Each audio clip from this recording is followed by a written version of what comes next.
To all the viewers, and a very good day to all the viewers, and wishing you all a very happy new year full of new possibilities and new dreams. This is Dr. Shauli Mukherjee. I am from Kolkata, West Bengal, and today I'm here to share a few, snippets of my life, as well as how I actually spent the very crucial time of the pandemic. So, I have been working in the education sector for more than last 2 decades in various capacities. I have been the principal of three international schools of repute in West Bengal, and among them, two schools have been founded by me as the founder principal. And among them, one school happened to be the first STEM school in West Bengal, which was eventually awarded for being the second best international day school in West Bengal. Currently, I am the director of School of Education and the Dean of Student Affairs at Adamas University, which is a premier university of repute in Eastern India. So extensively for the last 2 decades, I have been working in the field of school education, leadership, teacher training, and teacher empowerment. And very recently, I have stepped into the domain of higher education. In the last 10 months, we all have been a witness to the pandemic. We have all gone through that. But I would like to share some of my learnings, which I think will be staying on with me for the rest of my life. So, if we look at the pandemic that has happened very recently, there are two ways in which we can look at it actually, one from the macro and the global level, and one from a very personal level. So, when I mean to say that from the macro or the global level, what I mean is that, you see, we always tend to, say that for everything, there is a plan B. So if plan A doesn't work, plan B will definitely work. But sadly and unfortunately, there is no planet B for us. There is only one planet, and that is Mother Earth. And this pandemic has really taught us that we have not been living in a very sustainable manner.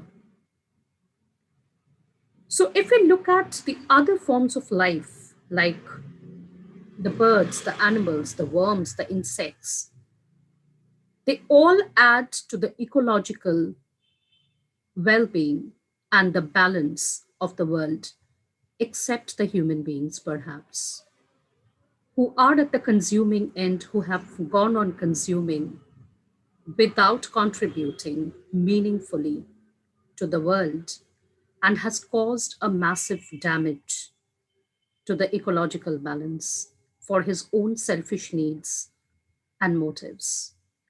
Now, there is a very interesting study which suggests that in the next 50 years, if all the worms and the insects they perish,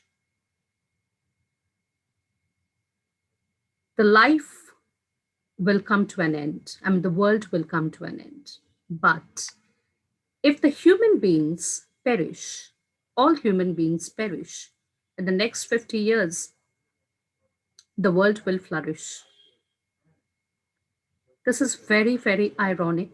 And at the same time, this is something worth contemplating. So I think pandemic has given us a world view regarding these issues, and a lot of people have really started thinking about these issues very thoughtfully and very meaningfully. Secondly, when it comes to one's personal level, I think the pandemic has also, given a kind of a pause, and it has allowed us to take that pause and to reflect and to introspect on certain difficult yet pertinent questions, which we had really asked ourselves in the so called busy life that we have always been living. So, we tend to live our life in an autopilot mode. Everything happens spontaneously, everything happens very fast. We rarely get the opportunity, we rarely get the time to introspect and reflect and ask ourselves these difficult questions. But these questions are very, very pertinent. And I'm talking about the essential questions. Who am I? What is my purpose? So if I have to, answer this question, and I'm telling you from my personal experience over the last 10 months, I have really pondered on these questions. And the more I have asked myself this basic question as to who am I, a realization dawned on me that, it's not only about me, but it's also about everyone around me. The very fact that we still matter, we still exist on this planet Earth, is a basic testimony to the fact that we all matter. Otherwise, we wouldn't have existed. The great Dalai Lama had said once that the human life is the most prized possession, is the greatest asset, and it's the greatest miracle of all times. I mean, nothing can be a better gift than a human life. So, if we really have to ponder on the question regarding who am I, you know, we are all not human beings having spiritual experiences sometimes in our lives, but we are all essentially spiritual beings having human experiences. And what is my purpose, or what is our purpose? That's a very essential question. And I think our greatest purpose is to fulfill the highest, the truest, and the best version of ourselves, and also to help others into evolving into their very best and their truest version of themselves. When it comes to me personally, somebody who has been a very passionate educationist working in the educational space for more than 2 decades now, I have always believed in the transformative power of education in bringing visible and tangible differences in people's lives, in impacting the lives of the people around us in significant and meaningful and thoughtful manner. So it was during the pandemic, and I'm very happy to share that it was during this pandemic only that I have actually turned my passion into my profession. I have always worked in the education sector, but I've always wanted to work with the influencers and the enablers of education. And I mean the teachers who play a very, very vital role. So I've always wanted to work towards teacher empowerment and teacher training. So during the pandemic, actually, when I took over the charge as the director of School of Education and Dean of Student Affairs at this particular university, so I got a chance and I got an opportunity to actually train and nurture the young minds who come with so much of possibility and so much of dreams and aspirations to become the teachers in the 21st century. So I'm really fortunate uh, that I'm able to, play a significant part in their lives and their lives to in their lives to come. And additionally, I must also say that I have, currently, I have other associations as well. I am, apart from being the director of School of Education and the Dean of Student Affairs at Adamas University, I'm also the Executive Director Curriculum for Charles Walter Society of Innovation and Research. I'm the chair of the Board of Education at Hope Ambassadors and Childcare Organization, the brand ambassador for Wednesday Times, and the state educational advisor for the same. Additionally, I'm the honorary advisor of Sports Academy Association of India, in the advisory board of the Talk Room, one of the honorary patrons of India Power Talks, one of the advisors of Indo-Canada Education Council, as well as I also represent the Global Edu Leaders Forum as the national executive member from the Eastern region. Now, the reason as to why I mentioned all my additional associations is the reason that all these associations happened during the pandemic. So I started, getting associated with multifarious activities and multiple roles, all definitely related to the educational sector, and everything happened during the last 10 months during the pandemic.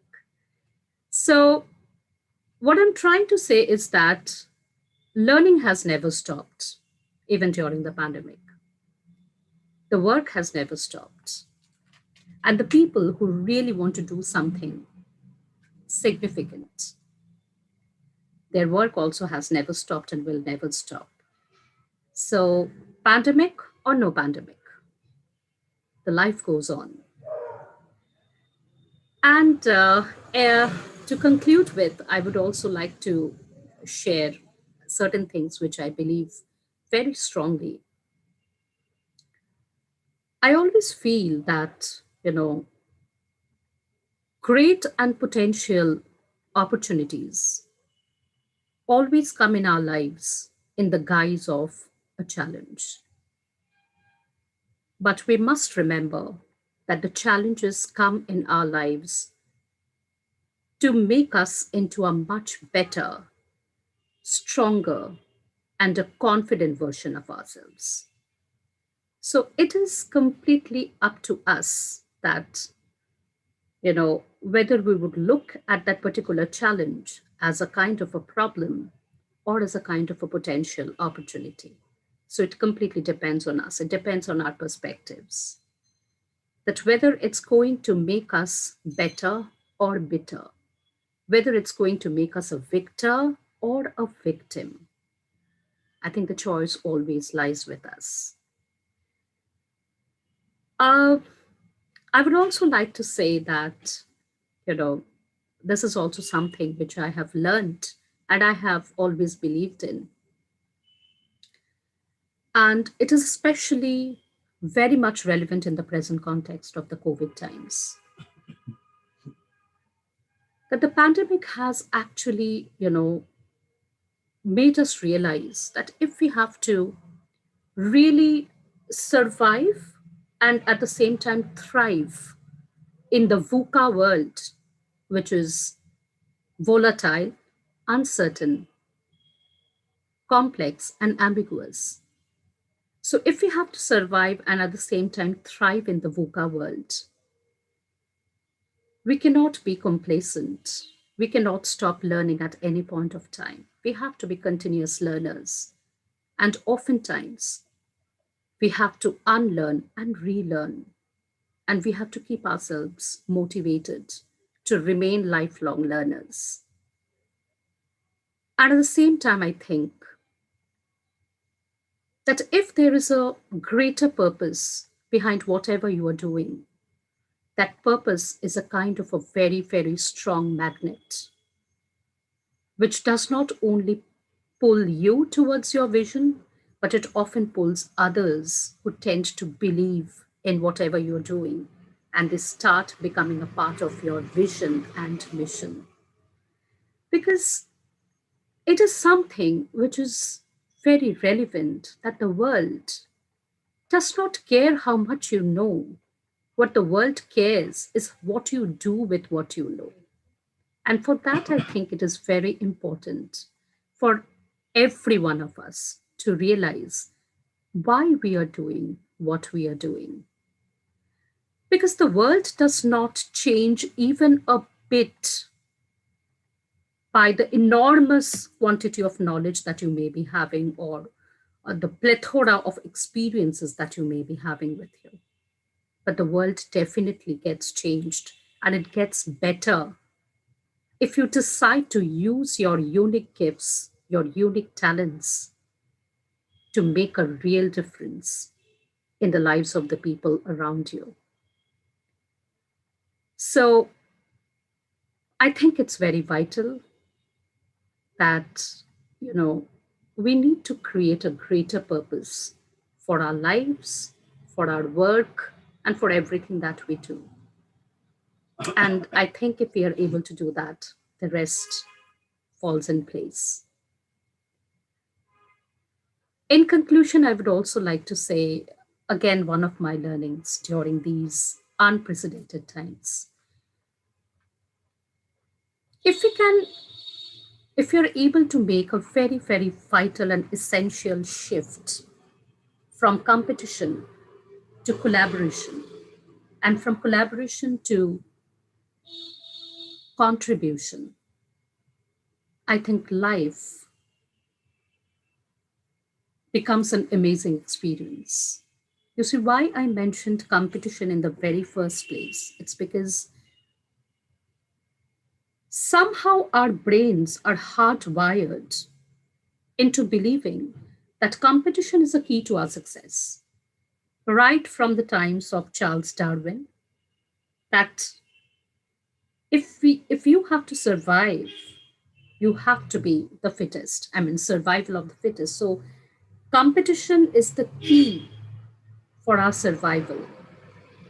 But there are a lot of research and studies which have actually shown that collaboration and cooperation, they are essential ingredients for us to thrive in the real sense of the term. So if we can make a shift from competition to collaboration and from collaboration to contribution, life becomes an amazing journey. And if we have that quality or attitude of gratitude always in each and everything that we do, stop cribbing about what we don't have and start becoming productively engaged in counting the number of blessings that we are blessed with, life will have a tremendous and a completely different dimension all about. So, this is all that I had to say and I had to share with the viewers today. Certain snippets of my life's journey and my learnings during the pandemic times, and something which will stay on with me for the rest of my life. And I'm sure that, uh, you know, uh, there will be certain things among which I have actually shared with all of you today. Maybe you will find some value in whatever I shared today. So I would like to wish all of you a very good day and a great year ahead. Thank you so much.